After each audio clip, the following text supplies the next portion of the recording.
E aí, como eu falei, as mães estão morrendo, nós que fomos militantes naquela época também já está, vai ficar para os nossos filhos, para os nossos netos, né? A seguir nessa luta, porque enquanto não tiver realmente uma justiça, eu acho que ela não vai terminar.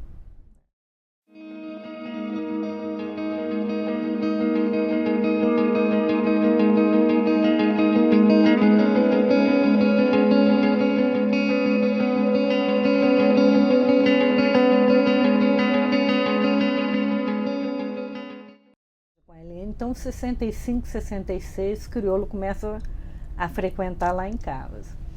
Aí eles me levam, a gente aluga esse aparelho, esse apartamento temporada, em São Vicente.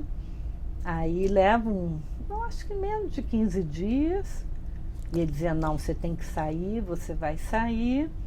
Aí o que ele articulou? Tinha um companheiro aqui em Goiás, chama Fausto Jaime. Ele era estudante de medicina e era um quadro legal. Então ele esperou contratar esse cara para que esse cara me acompanhasse no cruzamento das fronteiras. E no período, enquanto estava esperando depois do negócio de São Vicente, eu fiquei na casa do Wilson Silva e Ana Rosa Kucinski. Uhum. Eles tinham uma cachorrinha, eu lembro até hoje, ela me deu um casaco de lã que eu não tinha. Isso quantos meses você tá, Vera? Nessa altura? A gravidez estava indo bem? Não, depois da ameaça de aborto, aí parece que o menino não quis sair mais. Isso aí foi, eu saí daqui em junho. Arnaldo morreu em março, né? Eu estava com 3, abril, mais uns 6 meses. Eu chego em Cuba, eu chego no Chile antes dos 7 meses. Eu com esse casaco da Ana Rosa, ninguém dizia que eu estava grávida, eu era muito magra. Só na hora que eu tirava o casaco. E você com aquele documento falso ou estava com outro? Não, com outro já. Não era mais com aquela coisa uruguaia, não era brasileiro não, mesmo. Ele já era brasileiro. Aí eu saio com o Fausto, fico esses períodos, aí o crioulo manda eu marcar ponto alternativo com a Ana e com o Wilson e com esse menino Fausto. Esse menino, como ele estudava em Brasília, né? O crioulo manda ele dar a referência dele. Porque, por exemplo, da Ana Rosa e coisa, eu não sabia o nome. Vim saber que era eles depois que eu voltei ao Brasil. Né? E o Fausto não. Não, qualquer coisa, você precisando, vendo no Brasil, vai bater lá assim, assim, assim. Aí eu saí, né, do Brasil, justo quando estava tendo... não esqueço o nome, foi Tanquenaço, na Argentina ali, que estava tendo um ensaio de golpe militar em 73. Começaram a fechar aeroporto, não sei o quê. Aí eu falei, Fausto, fica longe, que eu vou fazer uma encenação aqui de grávida. Porque aí não queriam deixar embarcar. Eu falei, mas olha, eu tô grávida, meu marido, ppp. Aí um tenentezinho falou, tá bom, embarca, né? Porque queriam documento médico de quantas semanas eu tava. Aí eu fui, já desci, aí o Fausto nem foi até o Chile. Aí eu falei, não, vamos economizar dinheiro, agora daqui você volta. Aí eu cheguei no Chile. Perto do golpe já, né? Nossa, você chegou pertíssimo. Eu cheguei perto, né? Aí o que era? Era a situação, teoricamente não era para mim ir para Cuba. Ninguém sabia que Carlos Eugênio tinha ido para Cuba, aqui no Brasil. Tinha ido a menina que era companheira do Lana, Moema, que não voltou no final. Entendeu? A organização aqui ficou com o golpe, perdeu o contato, porque quem deveria estar mantido não manteve. O crioulo morre. Quando é que ele morre? Em julho. 73. O crioulo morre, a referência o contato do crioulo, da organização com minha mãe no exterior, era uma menina que é desaparecida, ela desaparece na última leva, em 74, que chama Ieda Santos Delgado, que formou lá em Brasília até, mas trabalhava aqui no Ministério de Minas. E eu só reconheci porque a minha mãe guardou envelopes, né? Lá fora. Eu falei, Ieda, que ninguém sabe como caiu, é um mistério. Ela é a última leva, junto com a Ana Rosa e o Wilson, da organização, né? Aí eu chego lá, aí começa aquela pressão, aí Carlos Eugênio a pressionar, o cubano... Carlos Eugênio pressionava para quê? Para ir para Cuba, né? Em tese, pelo menos, era o que o cubano dizia. Aí, eu não querendo ir, aí esse cubano, que tinha lidado comigo nos idos 69, e conhecia tudo, o Alex, ele quando me viu chorava, lembrando dos meninos que morreram, ele praticamente ele tinha certeza do golpe, né? Então ele fez duas coisas, uma eu não cumpri. Ele virou e disse assim, já avisou a velha? Eu falei, não, o risco é grande, eu vim para voltar, eu não confio muito nessas comunicações, e lá ela tá legal, né, no Correio de la Cera, dando depoimento, não sei o quê. Aí ele falou, não, deixa então comigo aqui que eu mando o aviso. Falei, não, quando eu chegar em Cuba, aí pelos canais da embaixada ela vai ser avisada, ela decide se quer ir para Cuba ou não, porque meu filho fica em Cuba. Aí ele insistiu, né, para que eu fizesse o comunicado. Não. Então, aí numa última semana ele falou, Yara, ou você embarca agora, ou nenhum comandante mais vai deixar você entrar no avião. E aqui vai ter a reviravolta. E o que a gente faz? Você grávido ou recém com uma coisa, o risco. Falei, então tá bom. Aí eu saí, não me lembro direito a data, saí em agosto, se era meados, eu não lembro. Faial não deve lembrar também, foi Faial que me levou no aeroporto. E aí cheguei lá, estava um clima horroroso na casa, porque já estava a história de discutir a validade de ter saído do partido ou não, do Carlos Eugênio.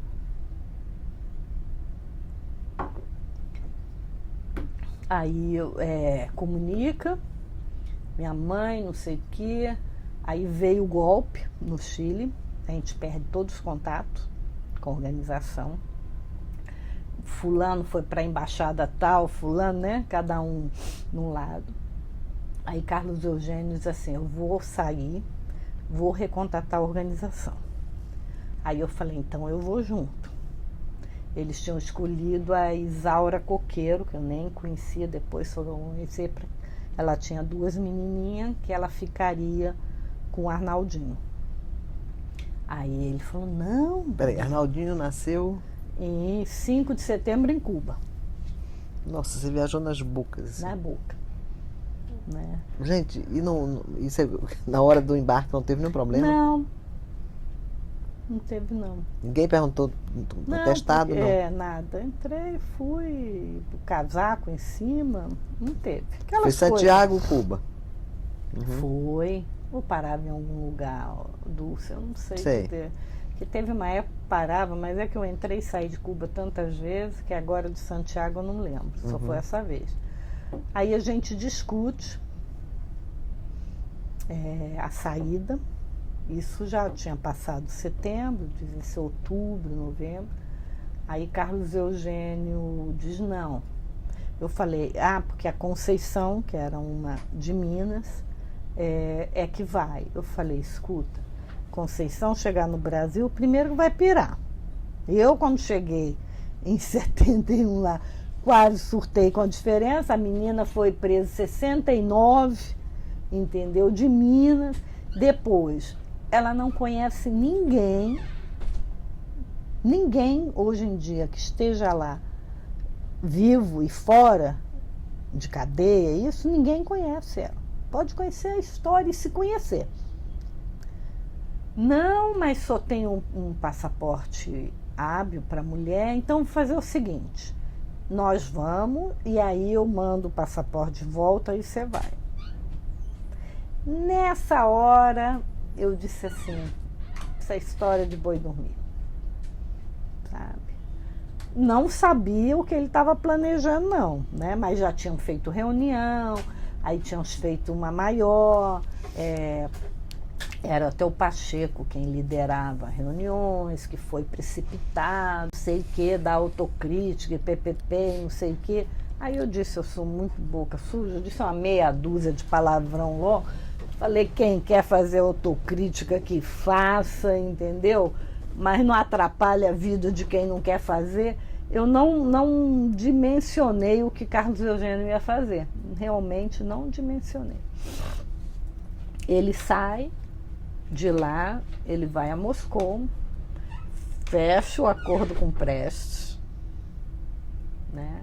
De lá ele chega, minha mãe estava na Europa, na Itália, ela já estava sem notícias minhas desde julho, porque o crioulo tinha morrido. Eu acho que o Lana não tinha o contato, e aí eu fiz a cartinha, botei uma fotinho, você tem um neto, sei o que. Ela detestava Cuba, mas que o menino ia ser criado aqui, para isso que eu tinha tido filho, Ia ser criado lá. Lá em Cuba. Aí, Carlos Eugênio Ela deve estar com Rua Cuba, sua mãe?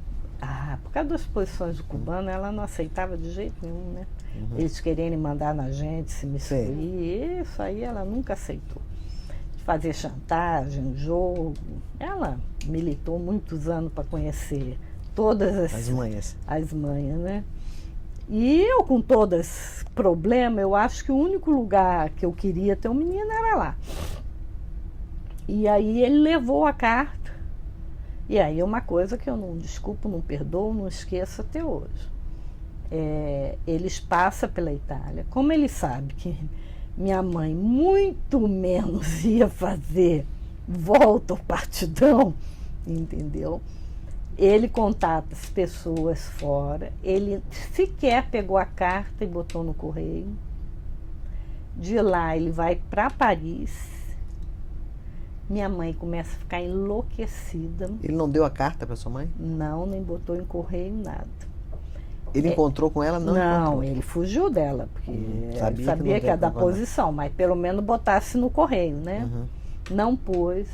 Aí minha mãe começou, Télio Bicudo entrou ela ia muito num correspondente do Jornal do Brasil, fugiu o nome dele, ela frequentava muito a casa dele. Aí ela pediu, aí o Hélio Bicudo foi lá para fazer alguma coisa em Roma, aí ela deu os dados, não sei o quê, aí um tempo depois chegou a resposta do Bicudo dizendo, não consta que tenha sido capturada, mas isso não quer dizer que não tenha, dentro do circuito dele. Aí foi Chico, ela começou a ficar doida, né, porque sumiu, né. Qual Chico?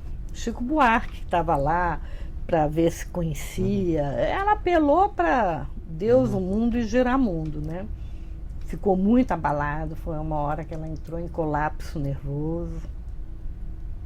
E ela ia na embaixada e o cara dizia assim, não, fica tranquila, ela tá boa, tá tudo bem com ela. E ela dizia, ela está em Cuba. E o cara dizia, não, mas ela está bem.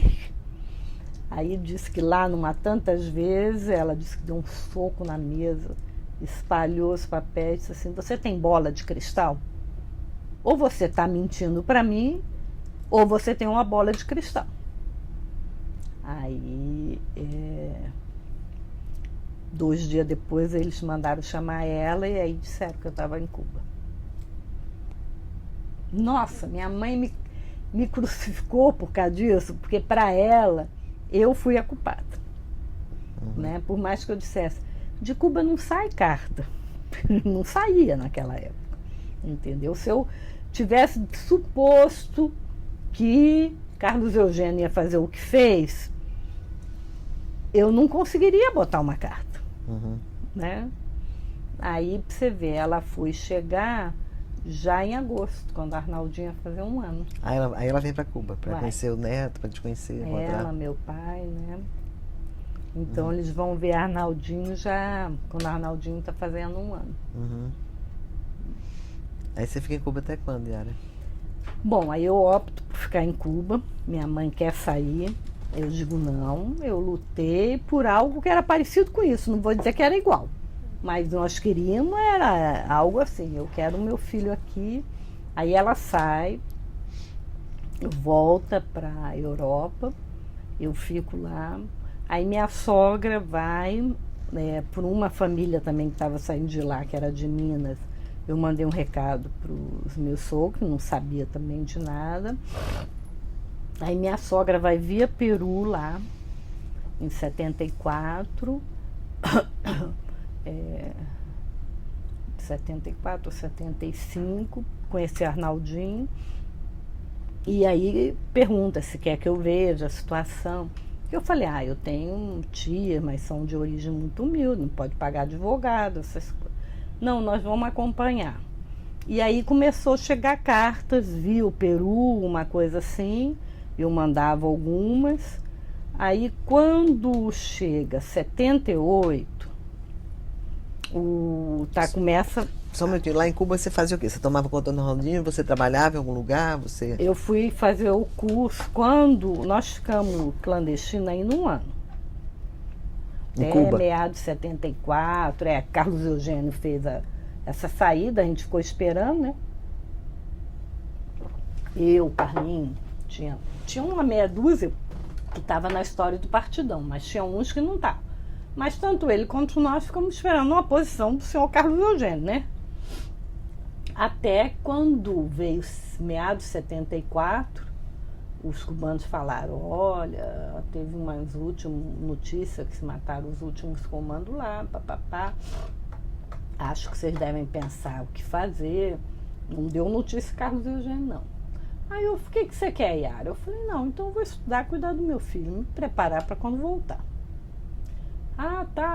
Aí disse, não, vamos pôr. Eu falei, não, com nome de falso eu não quero. Eu quero estudar com o meu nome. Aí já foi a primeira briga. Não, mas aí depois você volta. Eu falei, meu filho, mais aberto que eu estou em Cuba, não, eu quero estudar. Como eu não tinha terminado o científico, aí eu falei, eles falaram, você quer ir, quer fazer o quê? Economia, vai para a faculdade? Eu falei, não, eu quero fazer 1 ano... tipo um supletivo, né? Lá tinha outro nome, que eu parei de estudar, né, em 68, final de 68, eu quero reciclar e tudo e ver se eu tenho condições de entrar na faculdade. Aí lá eu cursei economia, entendeu? E lá é tudo trabalho, né? Nesse período, as colônias Angola, Moçambique, né, se libertam. E aí eu vou fazer negócio de tradução. Tinha muitos textos, né, sobre do MPLA, não sei o quê. Aí eu fico trabalhando na metade do período na revista da Faculdade de Economia. Aí a gente muda, que a gente vivia em casas do sistema de inteligência cubano. Aí eu vou morar em Alamar, né, com Arnaldinho. Arnaldinho em creches. Creche, era a coisa mais linda. Quando ele chegava e disse, seremos como ele tinha. Aí, e ele era muito ganhado. Muito pouco. Foto naquela época era difícil. Já era difícil, né, do ponto de vista tecnológico. Mesmo quem tinha, assim, né? Agora, e lá mais ainda. Mas meu pai ficou. Ele fez amizade com uma diplomata do México. Seu pai e sua mãe continuavam casados? Não, já tinham separado fazia tempo. Nessa época. Uhum. Essa, esqueci agora o nome dela, era diplomata e meu pai fez amizade, que eu disse que meu pai era muito habilidoso. E lá ele foi trabalhar com restauração de moldura. Ele era criativo, né? E aí como é que comeu aquelas molduras antigas? Como é que você faz? Entalhar com madeira para sair igual? Difícil. Aí inventou uma mistura de gesso, pó de serragem, cola, não sei o quê. E um dia ele pegou uma bem grande, restaurou toda, pintou, passou, aí levou para o chefe e disse assim, diga aí onde é que estava quebrado. Aí ele trabalhou muito tempo lá no museu de arte, né? restaurando peça. Aí ele fez uma amizade com os cubanos muito Mas interessante. esse período do Arnaldinho, ele estava lá? Tava. Ele vai com minha mãe em 74 para Cuba. Até lá eles estavam na Itália. E ele fica lá, então, em Ele Cuba, fica. sua mãe vai embora. Aí minha mãe, quando cansa, já é 77 quando ela sai, o final de 76. Ah, então você ficou 3 anos com seus pais lá. Morávamos juntos. E eles, tipo, avós do Arnaldinho tomando conta? Aí tem umas fotos, como eu ia te dizer, ele fez amizade com... Fugiu o nome dela de novo. Aí ela arrumou uma máquina que é até tipo Polaroid. Aí tem umas fotos de aniversário de Arnaldinho. Lá tinha um parque que chamava Parque Lênin. Uma vez até a filha do coqueiro, que era menor, eu dei para ela. Tem a foto, nós fomos passar o dia, né? A Isaura, que ficaria com ele, as crianças. Aí, num belo ano, que eu não me lembro E vocês quando, moravam juntos, não? Morávamos. Seu pai, sua mãe, você e Arnaldinho? Um belo dia, um dos filhos do Prestes, o que chama Luiz Carlos, não sei, dos 10 da escadinha É um dos onde mais que ele velhos. tá. É um dos mais velhos. Não tanto, Não? viu? Eu acho. Ele... Bem mais velho que o Yuri. Ele veio de Moscou. Hum. Eu não sei se ele trouxe alguma coisa para mim. Não sei como ele baixou. E ele mexe até hoje com cinema. Aí ele estava com máquina, líquido. Aí a gente comentando esse negócio de foto, aí ele deu pra gente todo o equipamento, até para revelar tudo, sabe? Ah, então vocês tiraram Então, tem algumas fotos desse período. Nesse tempo, eu conheço um chileno que estava lá, que era do Partido Socialista, não era do MIT, e começamos a viver junto, e tivemos uma menininha, que é essa, porque o Arnaldinho faleceu em 94, que é a Ana Maria. Tive essa garotinha, né? E aí, quando chega negócio de abertura, meu sogro... Deu notícia do movimento pela anistia? Recebia, tinha jornais, mas nessa época ainda não estava forte o movimento de anistia, não. 77, não era assim de sair em jornais ainda, não. Aí os meus sogros diziam assim, Yara, minha mãe estava fora, né? Você não vai, que é mais fácil. Arnaldinho já está alfabetizando, está abertura. Qualquer coisa a gente busca, Arnaldinho, depois você vem. Aí eu pensei, né? E falei, então tá, porque de Cuba vai ser mais difícil. Os que ficarem em Cuba vão ser os últimos. Eu falei, então tá bom. Aí eu saí em maio de 78, eu saí de Cuba, via Lisboa, né? Aí lá... Você e Arnaldinho? Eu, Arnaldinho e Aninha. Uhum. Aí lá... Você já tinha separado do... Não, ele ficou, não quis vir, né? Porque o trato que a gente falava é o seguinte, o país que abrir primeiro, a gente vai, né? Se for o Chile, bem, se for o Brasil. Só que ele não quis vir para o Brasil, né? E Arnaldinho quis? Topou vir numa boa? Arnaldinho era pequenininho. Não tinha ainda. Ele nasceu em 73, estava com 4 anos. Aí nós fomos via Lisboa e lá encontramos Domingos, essa Moema. Estava também a Beth Chachamovitz, que foi um dos últimos. Domingos estava com Tânia? Não, estava com a Moema já, tá. a fila anda. E aí estava a Beth com um menino que é conhecido como Rogério, que foi um dos últimos a sair do Brasil também. Aí o Domingos arruma um documento para mim com as crianças, aí eu entro em Milão, porque aí minha mãe já não tinha base em Roma, ela tinha em Milão. Lá ela tinha uma ligação tanto com o pessoal do Partido Comunista Italiano, que já era da outra vez, até eu fiz reunião com a juventude, mas tinha também com o pessoal da Brigada, né, que eram jovens, tudo, que apoiavam ela. Aí nós ficamos lá, aí o pessoal que estava em Paris, tinha um do grupo do Molipo, que era um do Ceará, e que não voltou ao Brasil, que era conhecido da gente, ele gostava muito do Arnaldinho, que ele tinha deixado a mulher e um filho no Brasil, que só foi ver 10 anos depois, né? E ele adorava Arnaldinho, e ele estava em Paris. E em Paris, aí, por exemplo, quando eu saí, que fui para lá, minha mãe tinha visto, a Cruz Vermelha ia me dar uma bolsa de 800 ou $1.000 para me terminar o curso, como, né, refugiada e tal.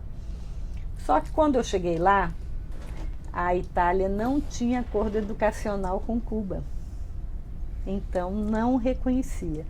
Eu não tinha diploma de científico, não tinha segundo grau naquela época do Brasil. Tudo isso era em Cuba, né? Aí perdi o que é que daria para nos manter tranquilo. Aí esse companheiro, o Silvio, estava em Paris. Em Paris, o pessoal tinha muito exilado, né? De todo tipo, né? De luta armada, de partido, de simpatizante, de todo tipo. Eles tinham conseguido, se eu não me engano, eu não me lembro qual era a empresa. Naquele tempo estava o começo do negócio de informática. Era uma coisa para poucos iniciados, né? E esse menino veio passar um final de semana e falou assim, Yara, e a gente numa situação dificílima, né, de sobrevivência.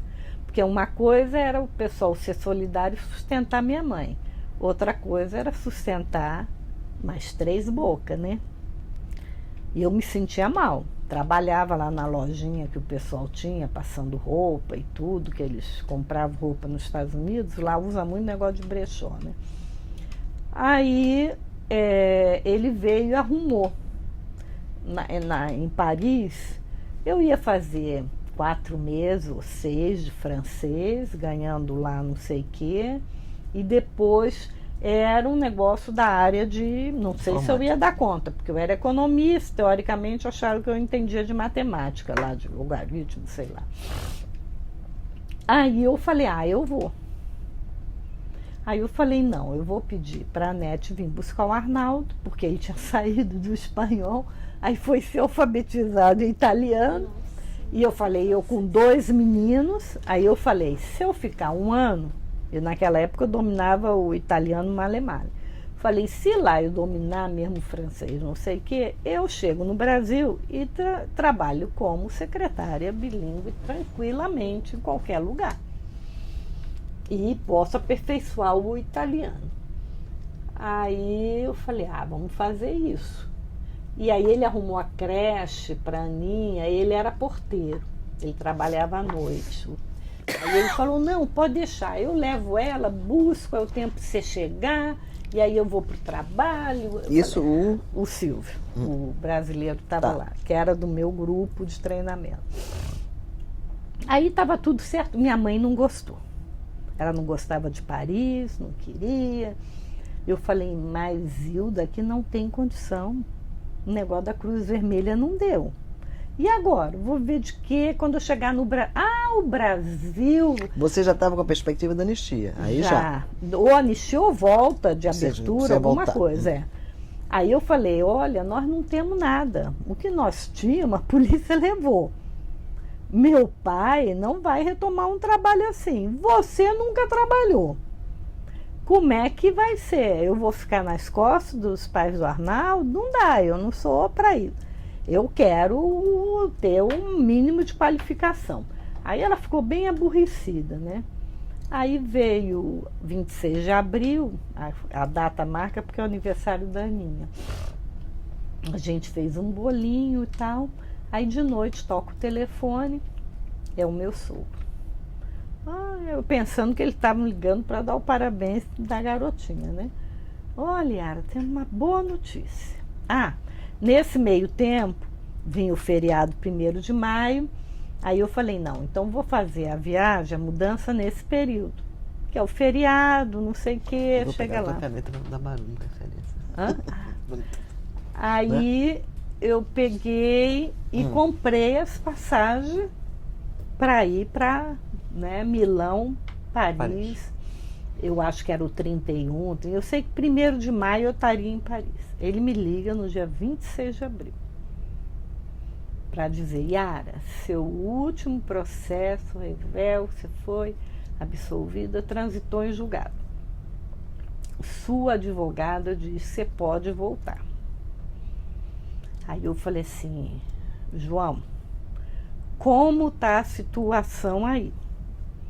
Porque eu poder voltar é tranquilo, mas você tem que levar em conta que o seu neto é filho do Arnaldo. Quando eu falei que ele foi ferido, caiu a maleta, uma carabine 12, essa carabine foi usada no justamento do policial Otávio, do Tavinho aqui no Rio. Então, para eles ficou que o Arnaldo tinha participado, que era o braço direito do Fleury. Então, eu tinha muito receio, né? Arnaldo tinha saído de 7 cercos. Aí eu falei: olha, não, a advogada disse que tudo bem. Quem era a sua advogada? Era Eni, que eles tinham ido lá no escritório. Não, aí a minha cunhada, que era a mais velha, a irmã mais velha do Arnaldo, Maria Luísa, foi a Brasília, era o Falcão, sabe? Não, tudo bem, pode, não sei o quê. Aí eu, vou pensar, conversar. Aí eu fui falar com minha mãe, eu falei: olha, eu não confio nessa abertura assim, não.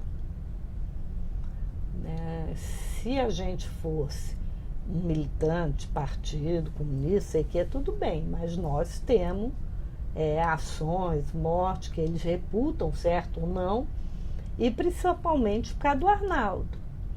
Aí minha mãe desancou as falar, que o Brasil era o Brasil, que aqui ia ser terra prometida, e que não sei o quê, e que eu estava vacilando, e que não sei o quê, que eu era covarde, e aí desancou em cima de mim.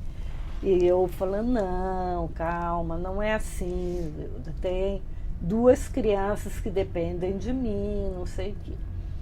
Aí ela falou, levou uns 3 dias, aí tinha uma companheira lá que dava um apoio muito bom, não era militante. E ela falou assim: não, Yara, eu acho que dá para você voltar. Vamos ver um teste, vamos fazer um negócio do passaporte. Se eles fizerem, porque os 2 não tinham certidão, né? Se derem a certidão brasileira dos meninos e teu passaporte, eu acho que você pode voltar tranquilo. Aí eu fui de Milão, no consulado brasileiro, com uma italiana que era testemunha, e declaramos, né? Eu coloquei Arnaldinho como nascido em São Paulo, Ana Maria, que não dava jeito, porque eu falei: se eu boto ele em Havana, tem problema de serviço militar. Eu ficava pensando nos problemas futuros. Eu falei: Ana é mulher, não vai ter maiores problemas, e não tinha como. Eu teria que fazer uma invenção de uma história muito pouco factível. Arnaldo não, podia ter nascido tranquilo no Brasil e tudo.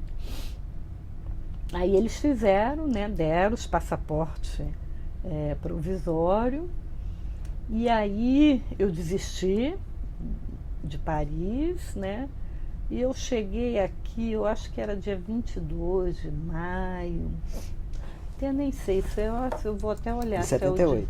79. Demais. 78 eu chego na Itália, eu saio de Cuba. 79.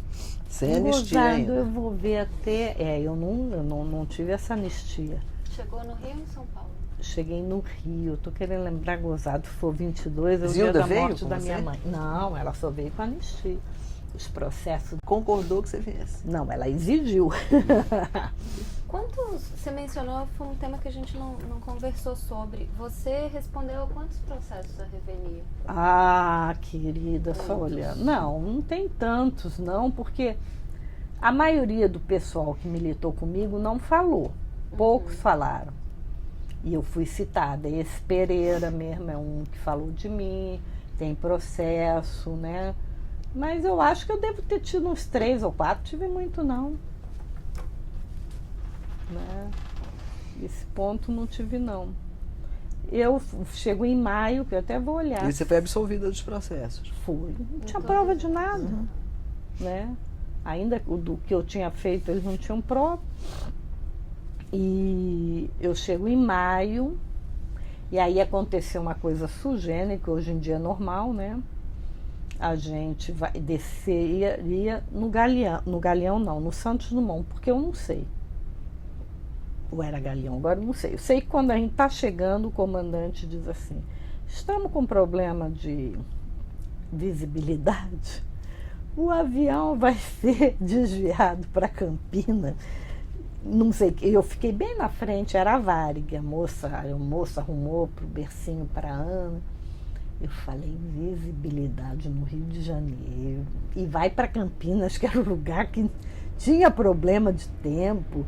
Eu falei, ixi, mas tinha. Nós chegamos em Campinas, todo voo que viria para cá foi desviado.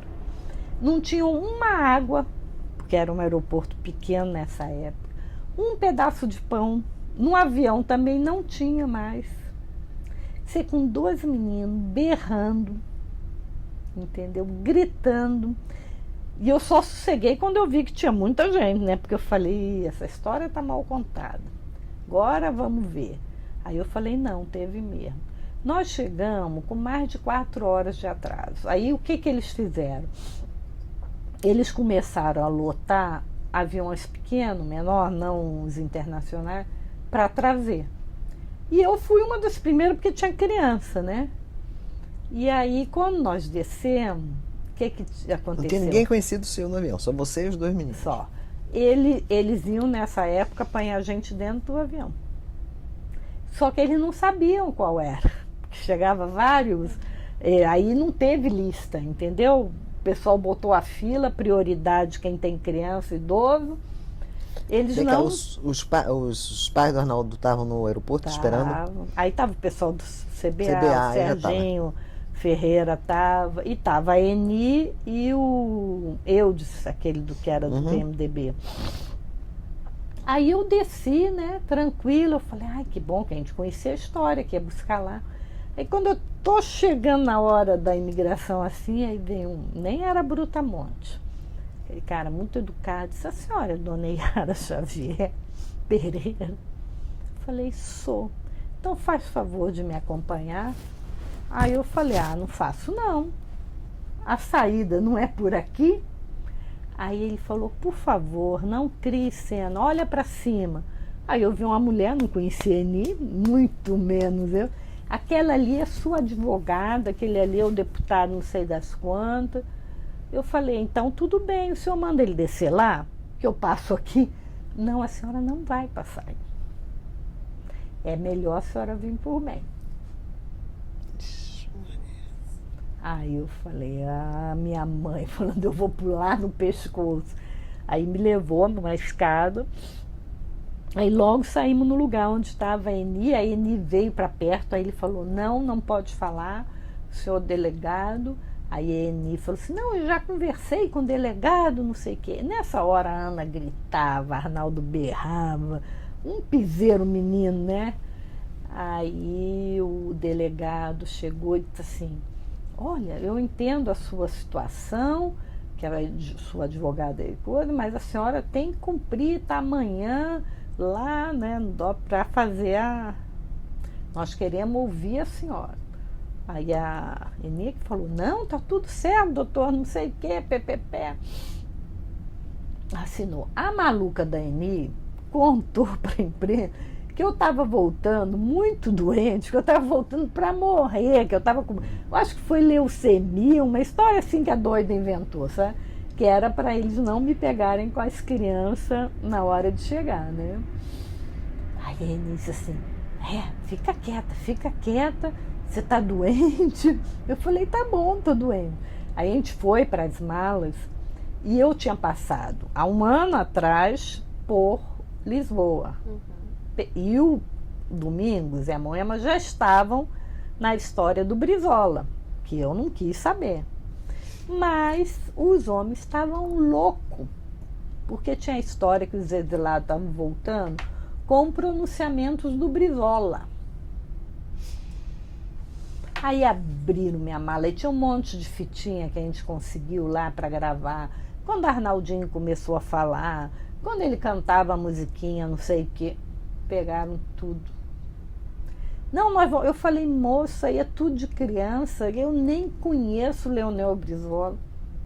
Não, senhora, não sei o quê. Eu falei, moça, eu estava em Milão. Não, aí aprenderam um monte de coisa. Aí, deixa, depois a gente vê. Aí saímos. Aí estava minha sogra, meu sogro, cunhado, aí tinha um pessoal do CBA, né? E aí, tô cruzando, parece que só tinha o JB, porque já era muito tarde, né?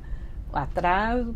Aí o jornalista vem e diz assim, tudo bem, então... E, na suposição da leucemia, né? Então, a senhora está vindo para o Brasil e qual é a sua primeira preocupação chegar? Eu falei, eu quero achar os corpos dos meus irmãos que foram assassinados. Aí Reni, me puxou para o lado. Yara, não pode falar essas coisas, você vai ser sequestrada, vai ser não sei o quê. Aí eu falei, doutora, ele está pensando em tratamento. Eu falei, eu estou pensando em querer saber onde está o Yuri e o Alex. Então o JB estampa, né, a foto da gente, Arnaldinho fazendo uma careta, e eu falando que, aí o repórter, mas o que é? Eu falei, não, foram assassinados, não sei o quê. Aí estava essa tia minha, que é a Irene, que sempre foi um apoio. Ela ficou quietinha, a gente saiu, quando entrou no carro, ela foi no mesmo carro. Aí ela virou e disse assim, minha filha, não precisa mais não, eu já achei os meninos. Aí eu gelei assim, aí o meu cunhado falou, deixa, vamos conversar essas coisas quando chegar em casa, porque tinha menino gritando, a Ana empurrava o banco do motorista, né? Aí quando chegamos lá, eu falei, como é que é? Ela falou, minha filha, eu procurei os meninos lá em todos os cemitérios, né? O nome daquele, Formosa, onde está o Marighella, e não achava os meninos em canto nenhum. Ela casou com um senhor já de idade, o cara morreu em 73. Nos papéis ele tinha comprado uma sepultura lá no cemitério de Perus. Aí, quando ela chega no bendito cemitério Dom Bosco, ela disse que pensou assim, aqui eu não procurei. Aí enterrou o marido e tal, no outro dia, que naquela época era muito distante de chegar em Peru, ela foi e falou porque encomendar a lápide para o marido e disse assim, olha, tenho 2 sobrinhos que morreram, a data assim. Aí o cara foi procurar o administrador e achou o Yuri. Não, o Yuri foi enterrado aqui, assim. Aí ela mandou fazer também o mármore. Ele foi enterrado com que nome? Com dele. Aí achou. Aí ela ia, pessoal católico, não sei o quê, dia de finado, dia de não sei o quê. E ela ia e chorava, e onde está o Alex, e não sei o quê. Até que no ano, que foi administrador muitos anos, Antônio Expedito, que quando eu e Suzana chegamos lá, ele lembrava ainda da minha tia, né? Um belo dia, ele disse assim, eu não sei se ele sabia do esquema dos nomes falsos ou não, até hoje ele não assume. Ele disse que não sabia de nada. Ele disse assim para minha tia, você tem o Jornal da Morte? Aí minha tia disse assim, tenho. Traz, porque às vezes com a data, aí ela dizia, não, mas foi no dia 22 de janeiro que saiu a notícia, não sei o que. Ele falou, não, traga o jornal aqui. Aí ela levou o jornal. E no jornal diz, né? Usava o nome de João Maria de Freitas e o outro, Emília. Aí ele disse assim, vamos procurar esse nome aqui. Aí achou. Só que minha tia não fez ligação, conexão com nada. Botou a placa Alex lá e pronto. Quando eu cheguei, que ela... Então tinha a placa do Yuri e do Alex lá em Perus. No lugar que eles tinham sinalizado que seria a sepultura. Isso desde 74. O Yuri desde 73. Mas obviamente ela não comentou isso com ninguém do CBA, não tinha nada a ver com ela não frequentava nada disso, era uma coisa da família. Aí quando eu cheguei, que ela disse, e aí ela diz que o Alex estava com nome falso, aí eu somei 2 mais 2. Falei, filha da puta. Como a identidade, só você sabia, o teu companheiro, se você morasse junto, quer dizer, nós temos certeza, muito desaparecido está enterrado aí como João, José, Maria. Era um modo fácil, porque aquele nome só você sabia. Aí quando ela disse isso, eu falei, aí a primeira pessoa aí me dera, aí a minha cunhada disse, olha, ligou fulano, pediu contato. E a Eni, mas só no outro dia que eu fui. Você foi para casa da sua tia? Da minha tia não, da minha cunhada, lá na Gávea, dessa irmã mais velha do Arnaldo. Aí me deram o recadinho da Suzana. Aí eu liguei e falei, seu Suzana, eu tô precisando de você aqui. Aí ela estava na faculdade. Aí ela ia ter um encontro no Bennett, o primeiro encontro, né? Que ia ser dia 12 de junho. Ia ter um encontro familiar lá dentro. Aí ela falou, pode esperar? E eu com uma angústia terrível, né? Falei, não, tá bom. Então tá, te espero aqui, então, e aí a gente conversa. Isso era o quê? Você tinha chegado há quanto tempo? Tinha no dia que eu cheguei. A minha tia falou, eu falei, é aí que vai estar o Luiz Eurico, vamos achar, né? Que eu falei, o nome dele ela vai ter, né? Aí eu fiquei esperando, né? Peguei os dados com minha tia da sepultura, que dizia lá onde eram os meninos, e fiquei aquela coisa família, vendo, o que você vai fazer? Aí no outro dia a Eni falou, passa aqui porque alteraram o dia do teu depoimento. Aí eu fui no escritório lá. Aí ela falou, olha, não sei porquê, estou preocupada. Remarcaram, era 2 dias à frente e tal. Isso é bom que vai dar tempo de eu conversar com você. Eu não falei nada de perus, nada, né? Sei lá quem era aquela mulher. Aí ela você não sabia que era Eni? Não, sabia que era uma advogada e tal, e tinha confiança. Aí ela falou assim, tem 2 cartas para você. Uma de um mineiro que disse que te conhece, tal, queria que você visitasse ele aqui no presídio, que é o Gilney Amoriviano. Eu falei, conheço mesmo. E o outro era o Dito Pereira. Aí eu peguei, falei assim, olha, não quero incomodar a senhora, e rasguei. Até hoje eu me arrependo de ter lido. Rasguei e falei, se esse sujeito aparecer aqui, mais alguma coisa, a senhora está proibida de dar. Não, eu não dei para ninguém. Eu falei, pois é. E a senhora diz para ele ter cuidado se eu estiver dentro de um carro e ele passar na minha frente. Aí ela falou, Yara, você não fica? Eu digo, olha, pede para ele sumir da minha vista. Esquecer que eu existo. Não quero saber, não quero justificativa, quero de nada. Aí ela ficou assim, né? Eu falei, agora já Gilney, a senhora me diz aí que dia que eu vou. Não, a senhora não pode ir lá assim, que não sei o quê. Falei, qual o problema? Não se visita, mas você não é familiar, não é o quê? Vamos ver uma estratégia, vai na reunião do CBA, não sei o quê, pra gente montar para visitar. E eu demorei um tempinho, porque a gente criou uma comissão, que muitas mães estão mortas já. A dona da Jana Morana, me esqueci o nome dela, na Gracinha. A dona Joana, que era mãe do menino PCdoB, eu não lembro se a Vitória não estava ainda, que não tinha saído da clandestinidade. Assim, a única que era militante do grupo era eu e o Serginho, que era primo do Carlos Alberto. Aí nós fomos fazer uma visita oficial, a comissão de familiares visitando os presos. Aí o Gilney tem isso lá, e tem no registro, né, o dia, aí a gente leva uma carta de solidariedade dos sobreviventes. E aí começa, que é outra história, eu falei demais, a luta dentro da anistia, pós-anistia, que foi o foco desses 30 anos a Suzana deve, talvez até nem se falar, repetir que Suzana deve ter registrado, que foi a nossa busca pelos desaparecidos políticos, né?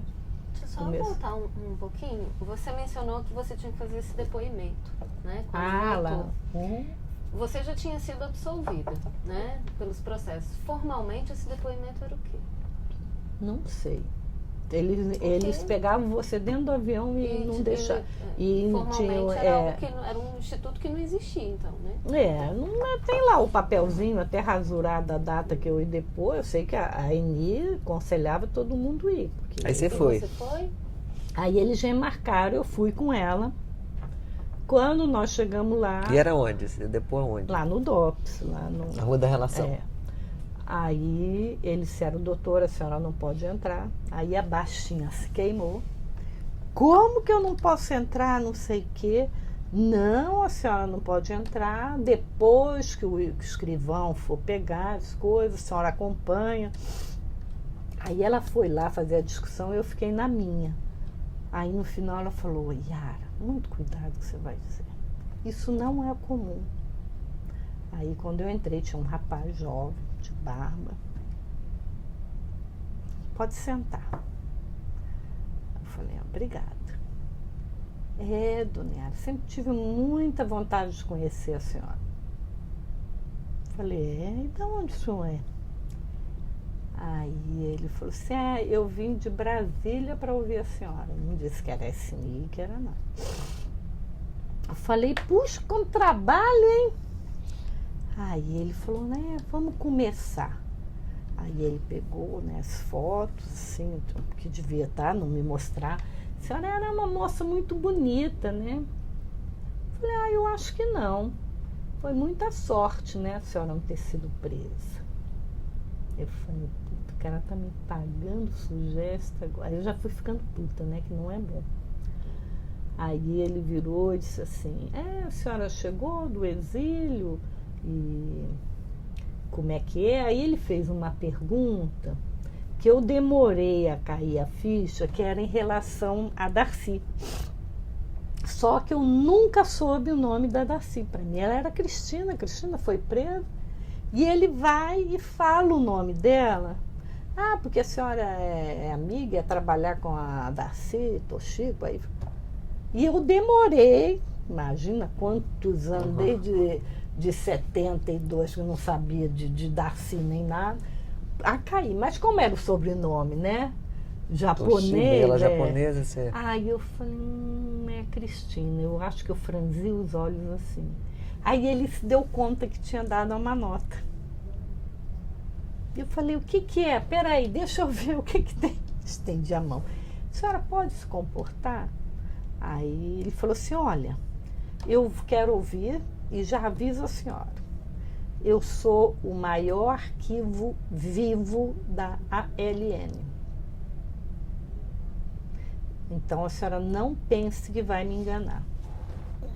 Aí eu virei isso assim, mas se eu fosse o senhor, eu estava com medo. Eu ia ter muito cuidado. Aí ele falou assim, por quê? Eu falei, porque o outro arquivo morto que eu conheço morreu, né? Que tinha acabado de morrer o Fleury, né? Menina, esse homem ficou com ódio. Ele falou assim, a senhora está sendo muito petulante. Aí ele trouxe a cargo o negócio do Tavinho. Para quem tem um filho com o assassino do policial. Tem água. Aí eu falei assim, não, tudo bem. Eu falei, isso é o que vocês dizem. Aí ele falou, isso é o que as provas dizem. E eu sabia que o Arnaldo não tinha participado, né? Aí ele começou a perguntar, aí queria saber coisa do exterior, né? Lá fora. E aí firmou muito no negócio de Brizola também, mas só no final. E ele começou a circundar o que ele podia tirar de mim a respeito da ALN. Eu nunca achei nos arquivos, mesmo do SNI aqui, eu nunca achei nem esse depoimento, que foi extraoficial, nem o oficial que foi registrado pelo escrivão do DOPS depois. Nunca achei nenhum arquivo. Até quando ia com Suzana, eu falava, eu digo, Suzana, eu queria tanto achar para ver. Como era o nome desse cara, você sabe? Não, ele não se identificou. Não E deu você nome. nunca reconheceu em canto nenhum, não sabe? E eu dizia, Suzana, eu quero ver se eu disse muita besteira, porque eu não lembro. Eu lembro que eu fui bem prepotentezinha e depois, aí ele ouviu, chegou a conclusão nenhuma.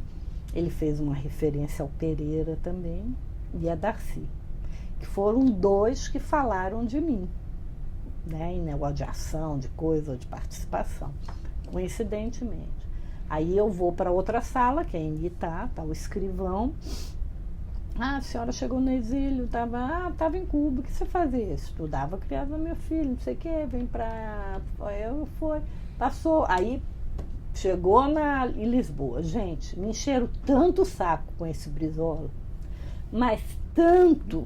Isso é impressionante. E não sei o que, a senhora não conhece o Rafael de Falco, não sei o que. Eu falei, conheci, ele estava no exílio lá em Cuba comigo, a gente frequentava a casa, eu deixei um monte de coisa para a mulher dele e as crianças quando eu saí.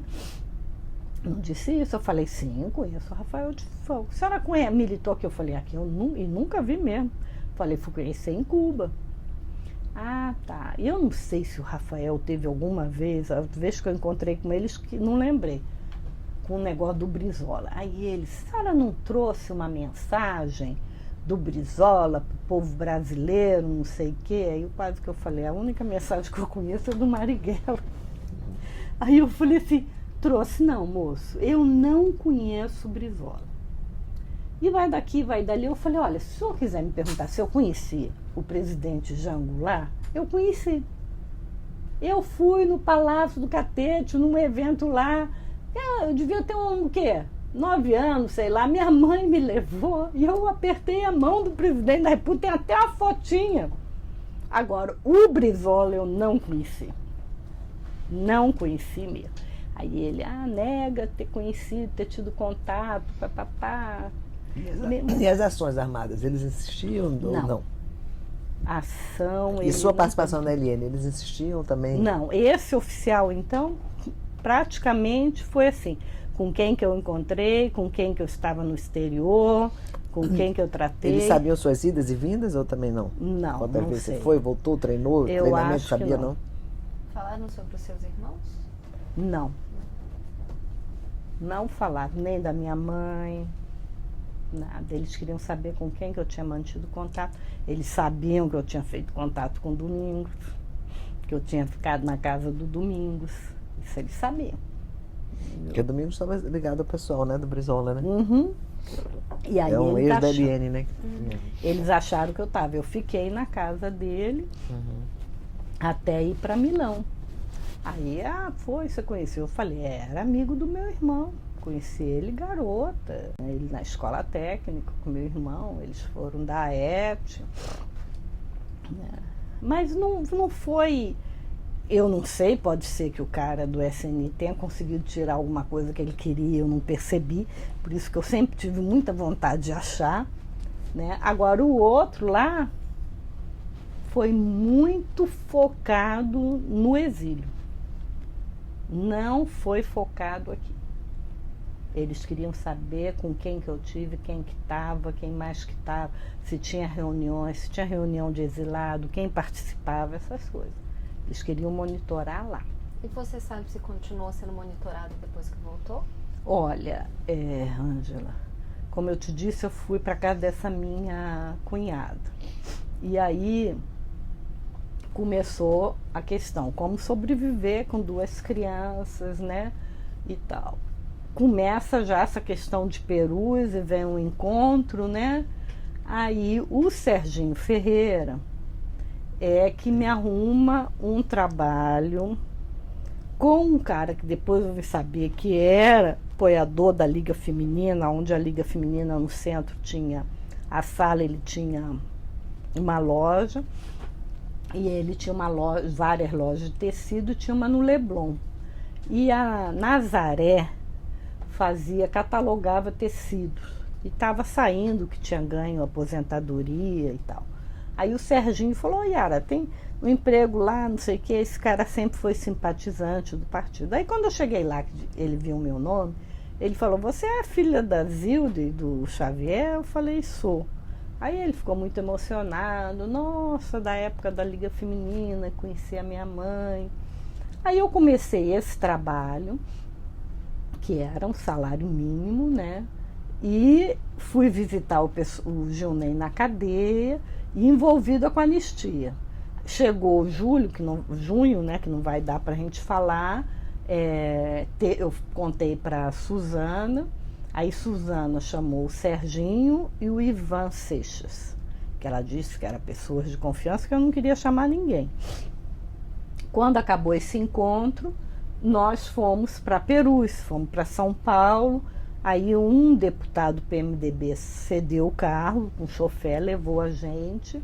E quando ela chegou lá, que procurou na data de setembro o Nelson Bueno, Tibumba, estava o Luiz Eurico ali, né? E aí a gente começou a olhar e vimos, né, vários, a Gastônico. Então a gente viu que a partir dos 70, eles começaram a levar, seja com nome falso ou verdadeiro, para Perus. Deixaram de usar a Vila Formosa, né? O Lajeado, quando a gente começou a fazer esses levantamentos em cemitério, quando a gente ia no Lajeado, pegou fogo no registro. Então é uma coisa, um cemitério que a gente nunca pôde ter indício para ver se cobriu algum período. Que a gente era monitorado, eu acredito que sim. Tanto que depois eu fico até o final do ano aqui no Rio. Gilney é solto no dia 20 de dezembro, né, de condicional, que o pessoal não foi anistiado.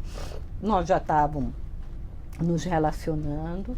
Ele queria ficar no Rio, eu não queria, porque achava a cidade muito complicada para as crianças. Aí nós fomos para Belo Horizonte, para a família dele. Arnaldinho já tinha ido com a minha sogra. E lá o pessoal do DCE, tinha até um menino que era do PCdoB, entrou e exigiu que a universidade desse. Ele era estudante de medicina quando foi preso. Aí quando nós estávamos lá, ele falou, olha, saiu. E eu não queria que ele voltasse a estudar medicina, porque achava que era um curso muito custoso, exigia muito. Mas aí eu queria que ele fizesse uma coisa tipo jornalismo, um trem assim. Aí ele dizia, mas Yara, eu como médico vivo em qualquer lugar do Brasil e não sei o quê. E eu dizia, você já passou 10 anos na cadeia, né? Enfrentar um curso de medicina. Mas era também muito, porque esse era o desejo do pai dele. Que o pai quis ser médico e o avô, né, o pai dele não proporcionou. Eu acho que entrou muito além desse fato, que você como médico vive em qualquer lugar. Aí nós fomos para Belo Horizonte, que era muito bom, porque eu estava perto do Rio, e lá tinha a família dele e tinha a família do Arnaldo. Foi um ano excelente, as crianças foram para uma escola muito boa, que era a Sala Redonda, menino andava descalço, plantava cana, uma que tinha ficado na França, não sem ligação política, e trouxe toda uma metodologia de alfabetização. E Gilney já saiu com o negócio do PT, né, de partido de massa. Eu nunca tive muita fé em partido de massa, por isso que eu acho que eu nunca nem fiz fé no Brizola, PDT, e Gilney entrando de cabeça, né, na criação do partido lá em Minas. E aí tinha um primo do Elcio Pereira Forte, que tinha sido preso, que chamava Arnaldo Fortes Drummond, que quando foi solto foi parar lá em Mato Grosso, em Cuiabá. A troco nem sei. E lá ele virou professor. E tinha um pessoal de esquerda e tinha um projeto, porque nós precisávamos sobreviver. Uma fábrica de guaraná muito tradicional de lá, que os herdeiros não queriam trocar, e um era muito ligado ao pessoal, era um ecologista. Então era um projeto que Gilney ia ser gerente, então iria garantir a sobrevivência financeira, e no sábado e domingo ia criar PT nisso aí. Ele foi conhecer esse lugar junto com o Murilo Pesutti e a Sônia Lafoz. Eles já ficaram nesse ano, Gilney voltou, tinha toda a condicional, tinha matrícula de medicina. Aí o pessoal ficou insistindo um ano. Aí em março de 81 a gente muda para Mato Grosso. É uma parte assim que eu fico fora, quer dizer, só ocasionalmente eu entro na luta pela localização. Porque nós nunca tivemos, pelo menos eu, digo muito claro, até essa questão da memória, porque senão teria gravado com meu pai muito antes. Não tínhamos.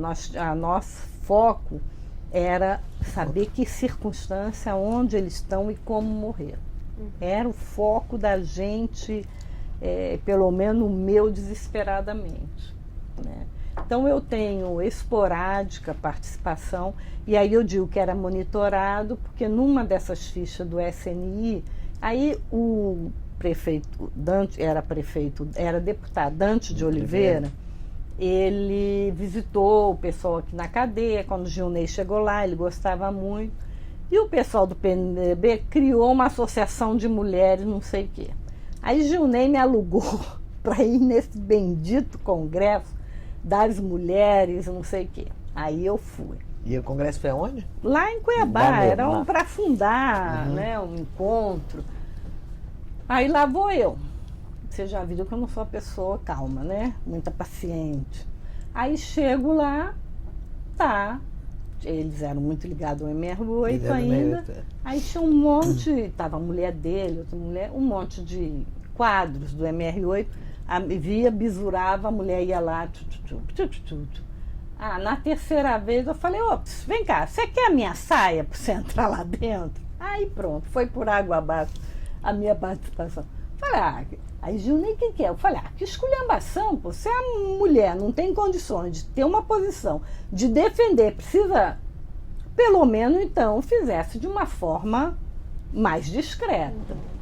Eu não tinha paciência para esse tipo de coisa. Aí lá no SNI, participou junto com a senhora Thelma, não sei o que, na organização.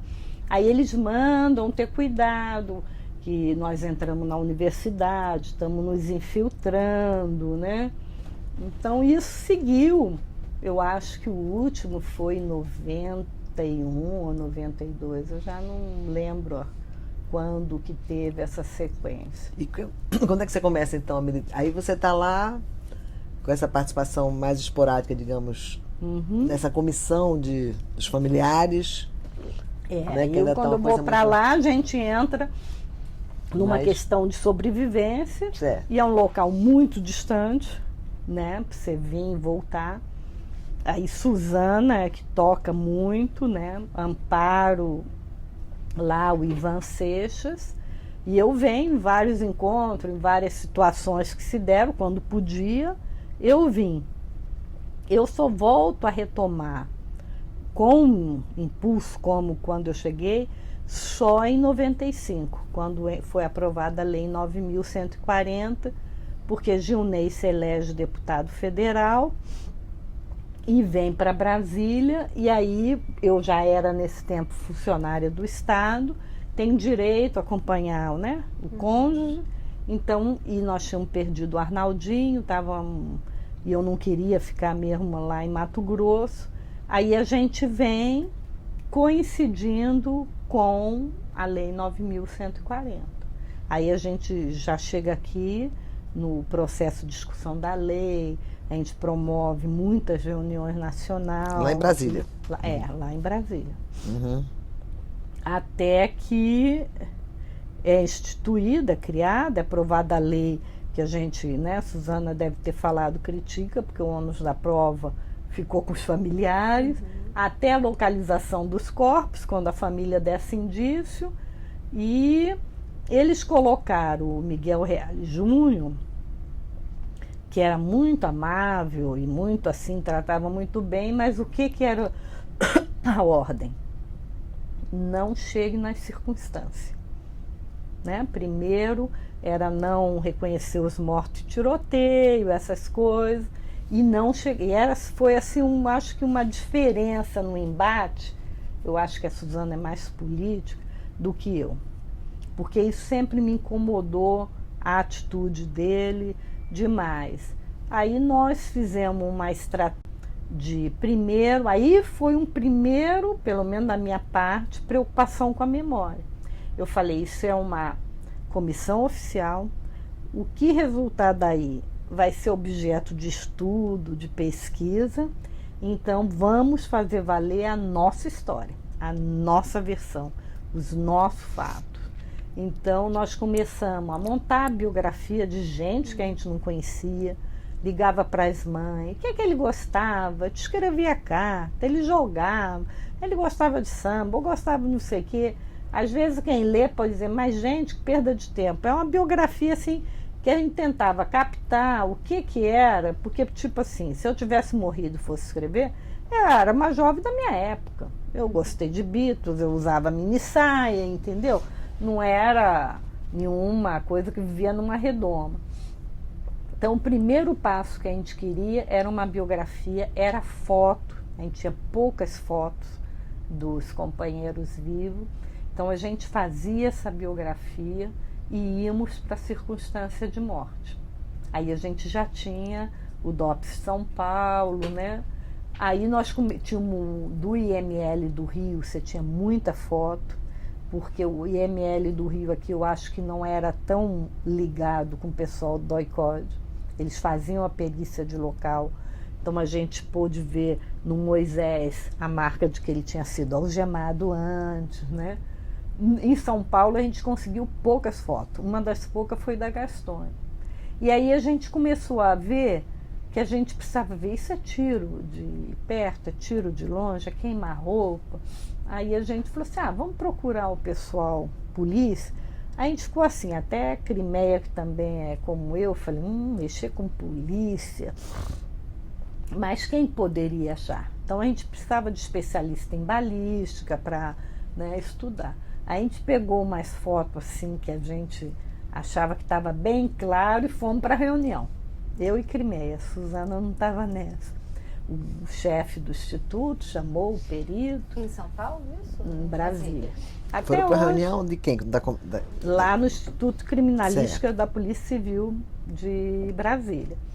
O diretor, né, era o governo do PT, do Cristóvão Buarque, a gente procurou o contato e falou que a gente queria uma pessoa que não fosse de direita, não precisava ser da nossa posição, que fosse neutro, um técnico e que não tivesse medo de revisar as coisas da polícia. Esse rapaz até hoje colaborou com a CNV, chama Celso Nenevê, né? E ele era o especialista em questão de balística. E esse aí, rapaz, você diz, ele é o policial? Ele ele era um técnico de perícia lá e a especialidade dele era balística. Uhum.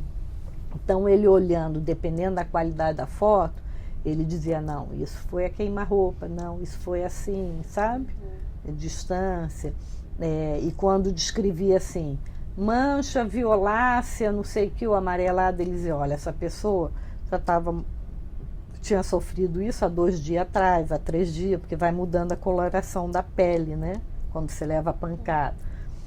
E aí nós fizemos uma reunião e trabalhamos com eles. Foi um trabalho, assim, muito bom, porque as famílias não tinham, a grande maioria não tinham condições de fazer esse dossiê, entendeu? De você pegar uma lupa e olhar o buraco na cabeça do teu filho, sabe? Não tinham. E nós conseguimos fazer. Eu acho que nós, hoje em dia, eu já esqueci, de 400 e pouco, nós montamos mais de 230 dossiês. Nós, eu digo assim, aqui o grupo Tortura Nunca Mais colocou o Togo Meirelles lá, ele escolheu o material.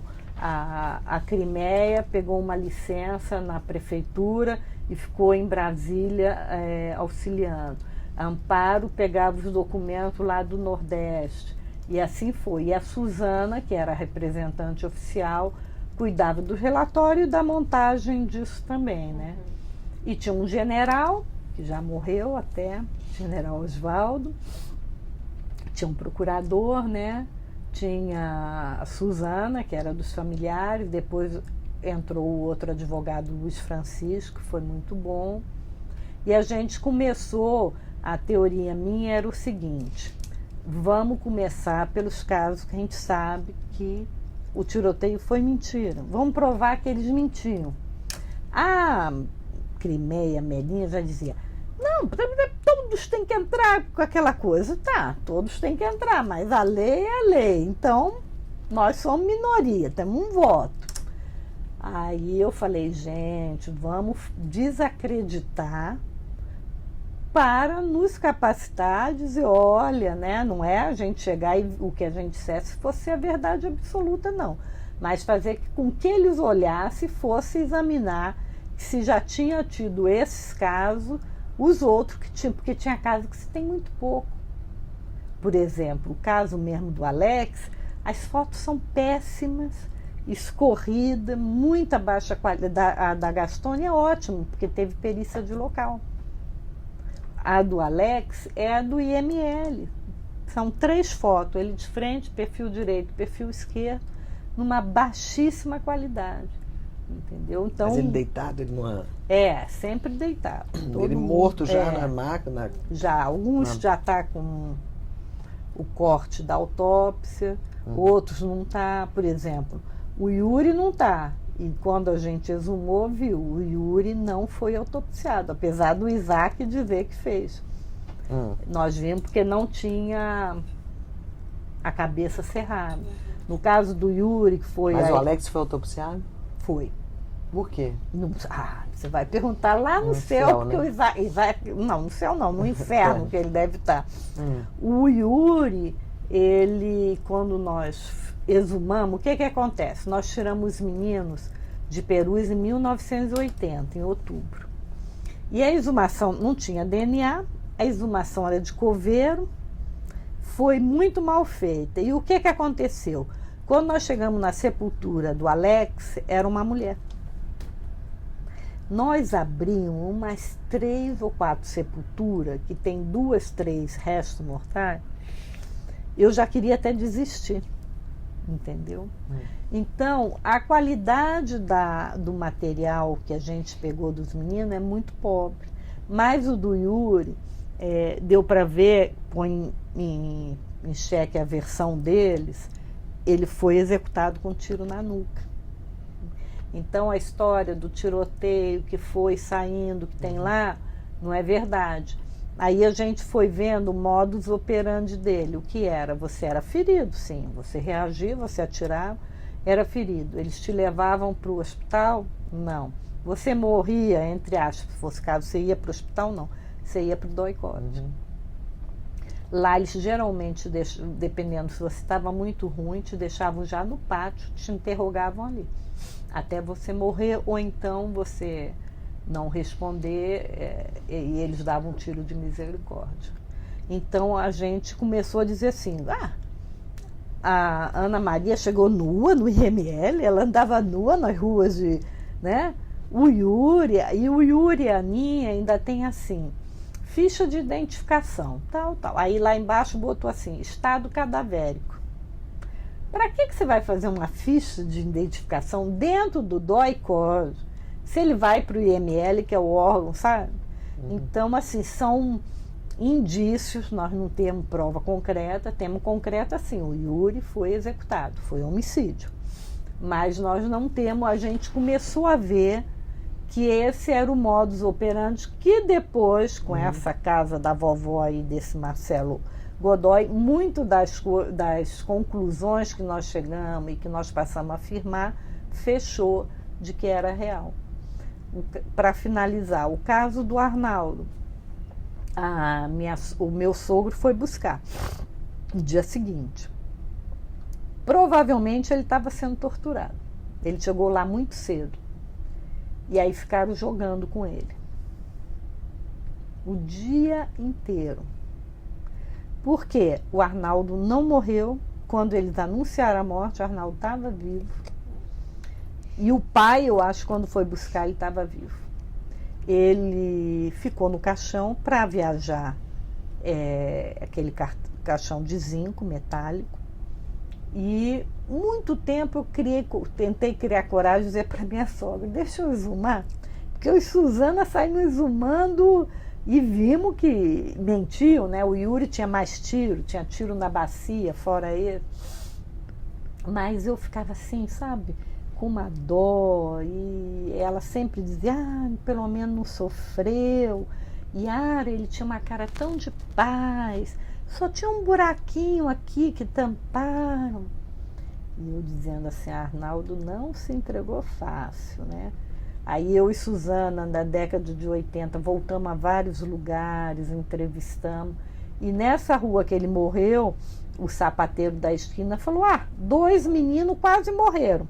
Porque é uma descida e a meninada vinha de bicicleta para pegar o impulso. E eles foram pegos no plano e um correu para ir. Tudo indica que era o Arnaldo. E aí nós fomos lá, achamos 2, um disse que não viu nada porque entrou na casa que era à direita. O outro, eles acertaram uma senhora dentro de casa, devia estar olhando na janela, e esse rapaz diz, não, esse era um moreno, a perna dele dobrou, ele entrou, sabe essas casas que tem nos fundos, que você faz uma entradinha? Ele disse que jogou a bicicleta ali e caiu. E aí disse que tombou do bolso dele. Ele disse, quando ele contou pra gente, imagina que faz tanto tempo eu ainda vejo.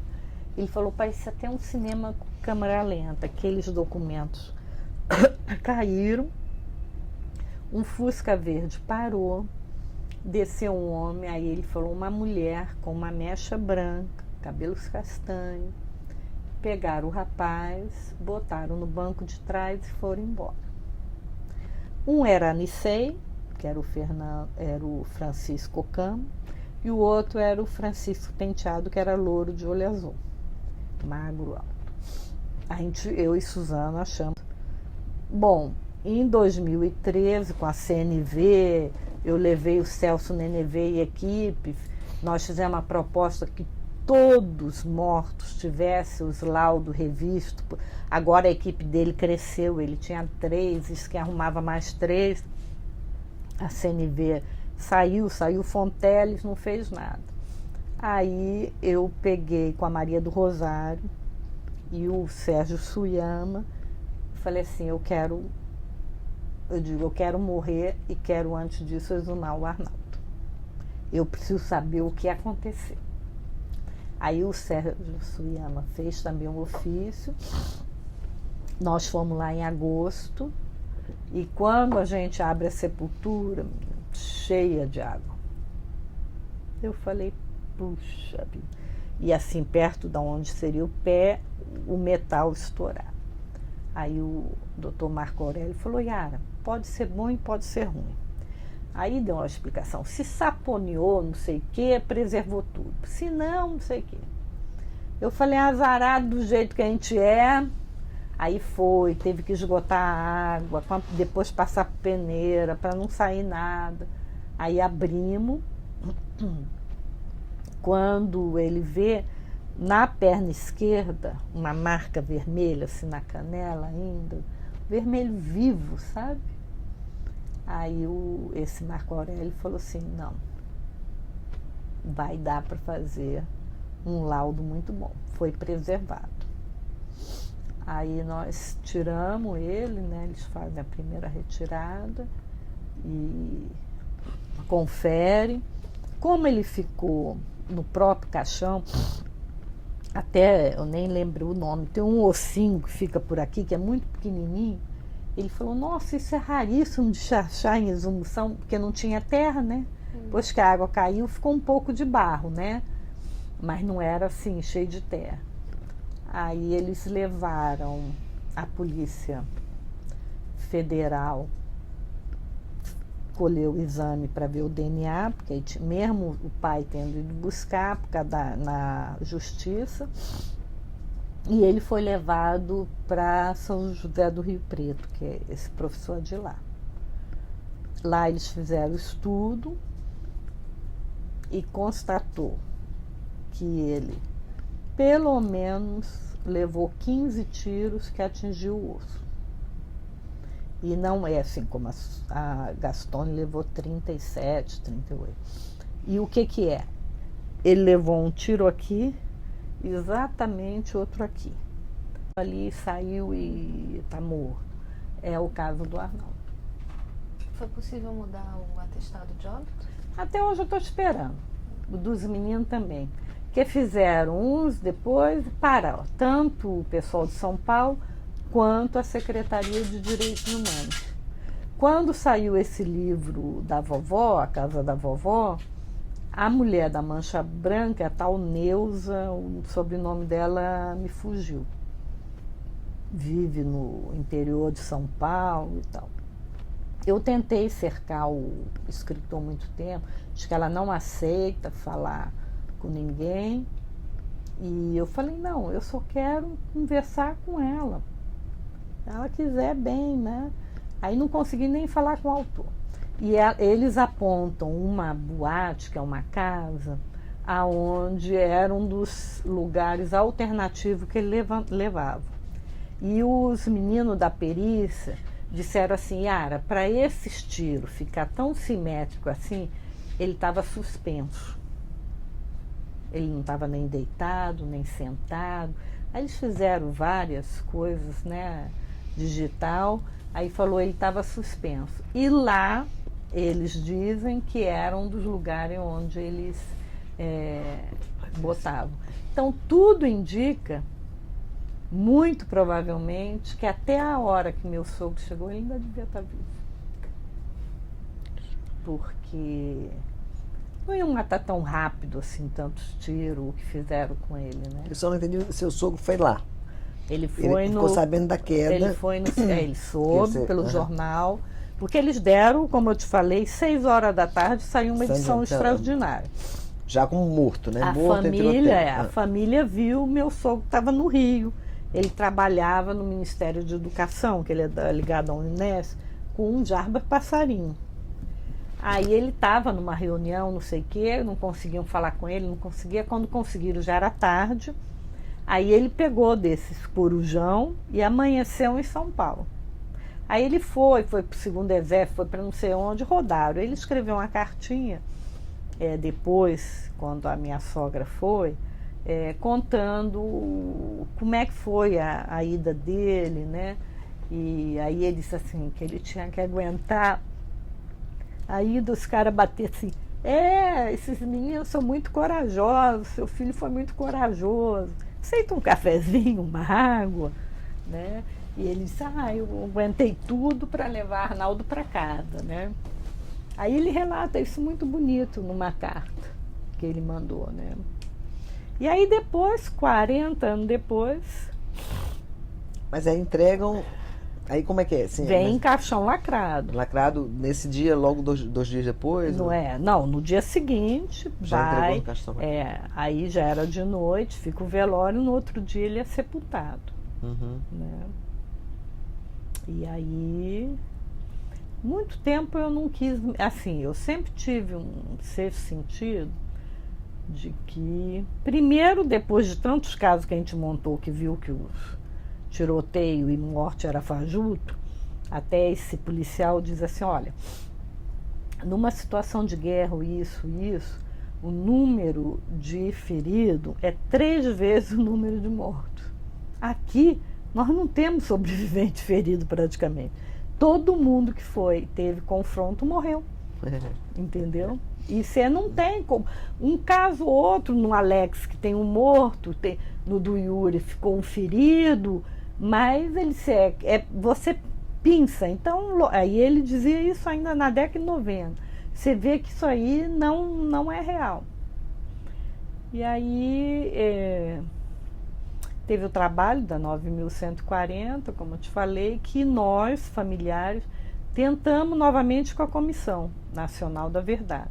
Aí já querendo fazer um avanço para que fosse justiça. Era uma lei, não era também a lei que a gente queria, mas ela possibilitava que você identificasse as autorias, os autores e os locais. Então isso foi, por exemplo, eu não queria reconhecer. Já tinha sofri demais com a 9.140, aí até um grupo de familiares não queria, aí o Gilneia que me convenceu, não, com isso aqui vai depender dos nomes, então não vamos dizer que estamos contra, vamos esperar os nomes. Não vai levar a nada, sou contra. Aí a gente tinha um comitê, né, além dos familiares em Brasília, eu já queria chutar o pau da barraca logo. Aí mais uma vez o Gilney, vamos tentar. Aí fizemos reuniões com o DIP, com o Fonteles, fiz a sugestão essa, aí o DIP fica doente, o Fonteles renuncia, e eu acho que o avanço foi muito pouco.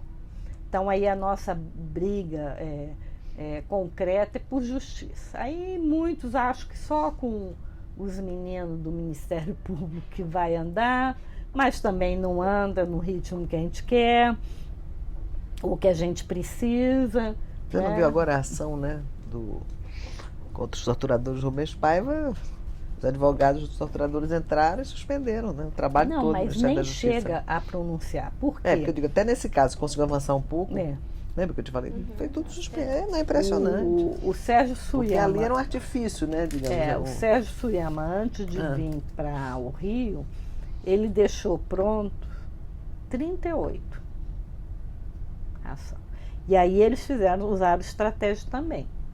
Vamos botar os casos desaparecidos para que o judiciário comece a ver, então não vamos entrar com esses mortos oficiais ainda. Então, tudo bem. Só que o tempo passa muito rápido, Dulce. Não tem mais tempo para isso. Eles estão morrendo. Então não vai ficar nem a punição moral, não vai ficar, porque eles não vão chegar nem a julgamento, não se julga morto, né? E o outro, nós também estamos morrendo. Nossas mães já morreram. Agora toca a gente morrer. Então, o ritmo dessa justiça não, para nós não responde. Já tem um ditado, justiça que tarda não é justiça. Então o que nós gostaríamos, perdemos, fomos lá, perdemos, junta, entra na Corte Interamericana, sabe? E tem que ter, porque tudo bem, nós não tivemos um massacre como na Argentina, mas aqui o objetivo era eliminar um grupo de pessoas que tinham uma tendência política. Então, claramente, é crime de lesa humanidade, no nosso visto. Então, vamos discutir isso. Então, eu acho, agora entraram com o do Virgílio, né? O Andrei, o procurador. Eu acho que é muito lento. Eu mesmo concordo inteiramente com você, mas se aí, deu, entendeu? Mas ainda é lento. É muito lento. Agora, assim, qual a sugestão? O que é que você acha? Você acha que deveria ser criada uma outra comissão? Você acha que... Como é que a gente pode prosseguir nisso? Eu acho que a chance de criar, que foi tardia, o Brasil já teve. Sem, como houve a do Fernando Henrique. Quando não há uma decisão política de quem está na esfera superior, de que claramente vamos realmente rever isso, resgatar sua memória, buscar a verdade e fazer a justiça. Não adianta. O Fernando Henrique tinha pavor de circunstância. Entende? Nós avançamos, dura a pena. Aí vem uma Comissão Nacional da Verdade, formada por esse grupo, que era para ter dedicação exclusiva, ninguém dava dedicação exclusiva. Para um período tão grande que eles quiseram fazer, ainda que foi centrado no período do regime militar. E nós não, eu acho assim, que nós não avançamos o que podíamos avançar. Outra comissão, eu acho que o que se faz falta é agora para nós, pelo menos para mim, é a justiça.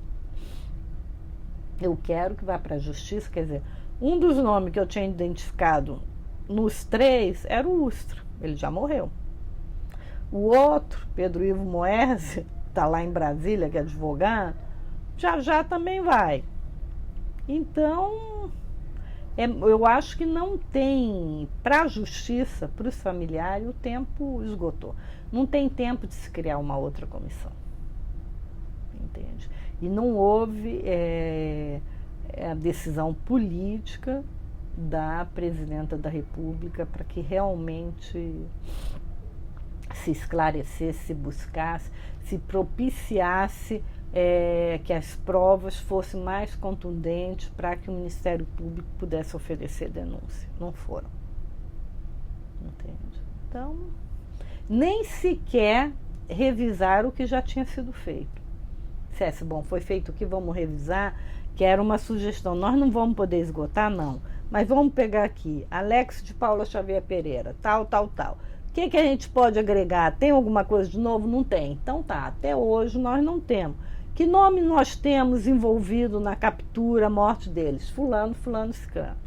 Gelson Reich, mesma coisa. Então você chega, nem todos você vai poder, eu não sou infantil de achar que todos nós vamos poder avançar. Não vamos. Sem que a gente chegue nos arquivos das Forças Armadas, nós não vamos, entende? Mas pelo menos você faria uma revisão. Aqueles que não tiveram os laudos estudados, vamos ver se avança. Aqueles que os familiares desejassem fazer uma exumação, vamos ver o que você acha. Né? Eu sou a prova concreta. Do Alex realmente não deu. Né? O que sobrou de osso que veio, a gente não pode tirar nada. Mas no Yuri, no Arnaldo, nós comprovamos o homicídio. Então, é um caminho, ele é doloroso. Nossa, como dói. Né?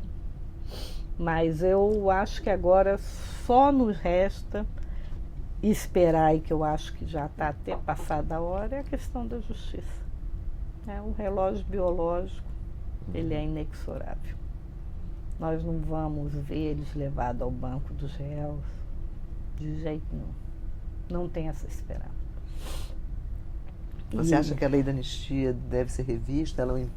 Ela empata, ela compromete isso tudo? Você acha que isso é uma questão política? Olha, tem duas tendências. Uma que diz que não precisa, que essa interpretação de que ela servia para os dois lados é uma interpretação capenga de quem quis se valer disso. Outros juristas já dizem que é. Então, vamos reinterpretar, vamos, que tivemos a chance, né, com Eros Grau e perdemos, né, que podia, ela impede, porque muitos juízes de cara diz, está prescrito, está parado pela lei da anistia, não pode ser julgado, e já encerra, não se conseguiu nem abrir o debate por conta disso. Então, é uma das coisas que depende do Supremo. Mudou alguns membros? Mudou. Será que vai mudar o entendimento? Não sei. Porque o Eros Grau era uma pessoa que a gente esperava que ele fosse ousar mais. Então, essa teoria de que houve um acordo nacional da reconciliação, isso é balela, basta ver o resultado da votação. Se houvesse acordo, não teria perdido por 5 votos. Né? Então, eu acho que ela impede, realmente. Agora, se vai ser reinterpretado, se vai ser revisto, aí realmente o pessoal da área jurídica que busque a melhor forma, né, de rever. Yara, você é favorável a que os responsáveis pelas torturas, assassinatos, etc., eles sejam julgados, condenados e presos? Porque essa foi uma posição aqui nem sempre consensual também, né, ao longo das nossas entrevistas. Eu sou favorável que aqueles implicados, né, seja nos desaparecimentos, seja nas mortes, mesmo na prisão dos sobreviventes, não precisa estar morto ou desaparecido, sejam identificados, as provas coletadas, levadas ao juiz, e seu entendimento que seja o culpado, que sejam presos e cumpram pena. Isso, para mim, independente da idade. Eu acho que é a justiça. Né? É a justiça. Que respondam pelo que fizeram. Né?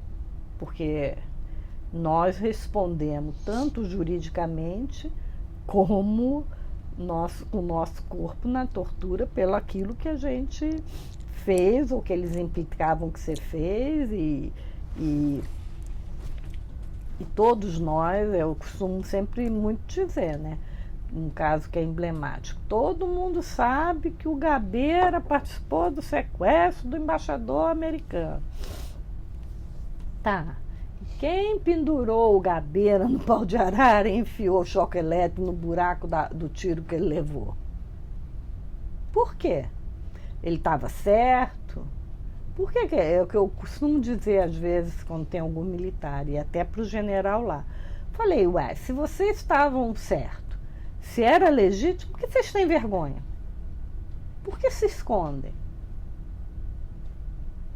Então, se escondem, se têm vergonha, é porque os atos que praticaram não eram tão corretos, justos e humanos do jeito. Porque senão não tem porquê eles terem todo esse cuidado de sumir com as provas, de sumir com os arquivos, né? Não tem razão de ser. Yara, desculpa, mas por que você fez a comparação com o Gabeira? Por que você citou o caso do Gabeira?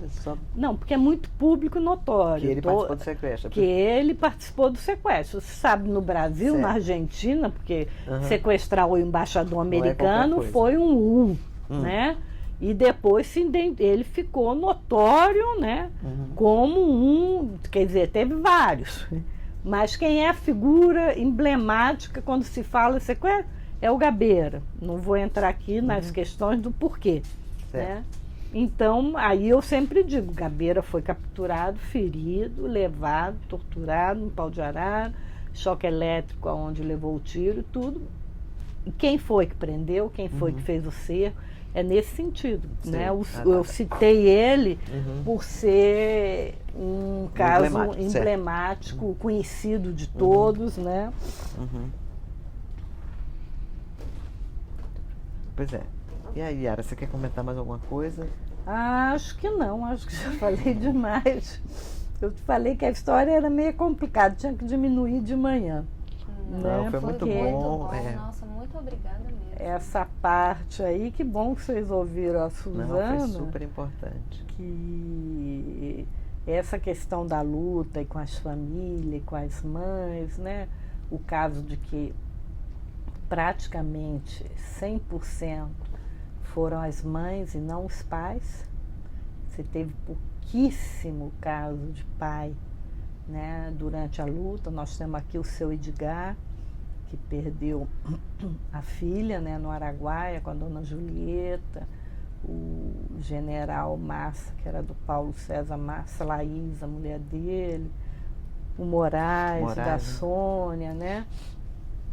Dona Cirene, da Jana Morano, que agora só tem a Lorena. O marido em seguida faleceu e ela que ficou, né? Mas, e aí você vê muitas mulheres, muita companheira. Aonde estão os homens? Tinha muita companheira que morreu, foi desaparecida, que tinha marido, né? Então, assim, e esse fenômeno, se você vê, na Argentina também ocorre. No Chile eu tenho menos conhecimento da organização dos familiares. O que motiva, né, a essas mães é aquela coisa, meu filho, né, não importa o que fez, não deixa de ser, e elas foram se politizando ao longo, né, mas foram, você tem o caso da Maria Augusta Capistrano, né, que ao sumiço do Davi bateu em Brasília, bateu uma mulher baixinha de 1,5 m e nunca se acovardou, né? E foi em frente. E infelizmente é uma coisa que eu sempre chamo a atenção, né? Nós não vemos homens, os companheiros, os maridos, nesse empenho na luta pela verdade, né? É muito difícil. E aí, como eu falei, as mães estão morrendo, nós que fomos militantes naquela época também já vai ficar para os nossos filhos, para os nossos netos, né?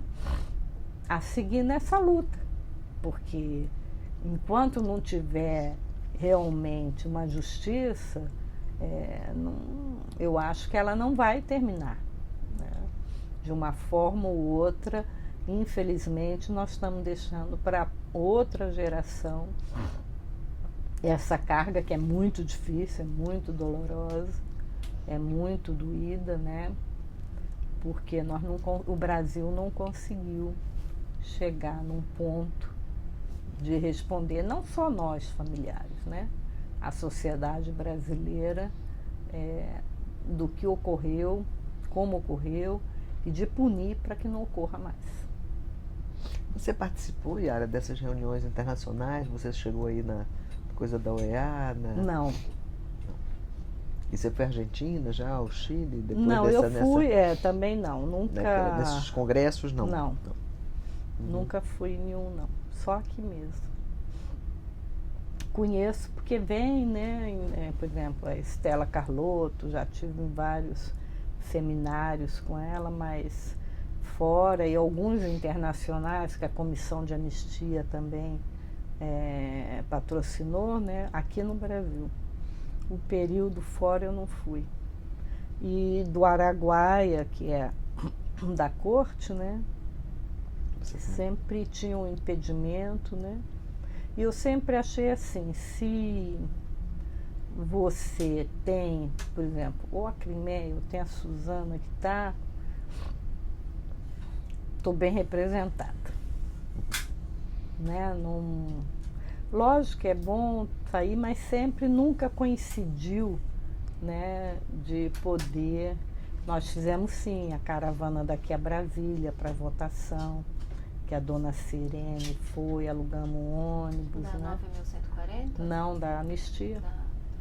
Da Anistia saiu caravanas de várias partes do Brasil. E de familiares, saiu daqui, saiu de Belo Horizonte e de São Paulo. O nosso ônibus sofreu atentado. Atiraram no pneu. Quando a gente já estava quase chegando em Brasília. No intuito de amedrontar só, né?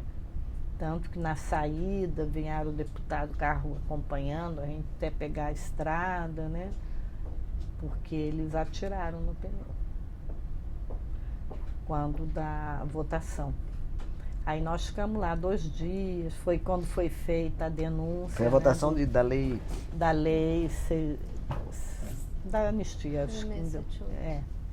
Aí foi quando a gente fez a denúncia do desaparecido do caso do Luiz Eurico, né? Que estava lá, que ele tinha sido morto. E era muito, as mães eram muito participativas. Muito participativas. E essa exumação de cadáver, você chegou a fazer algum curso para... Não. Mas você participou daquela... Muito. Pois é. Porque acho que a Cecília, acho que algumas fizeram, né?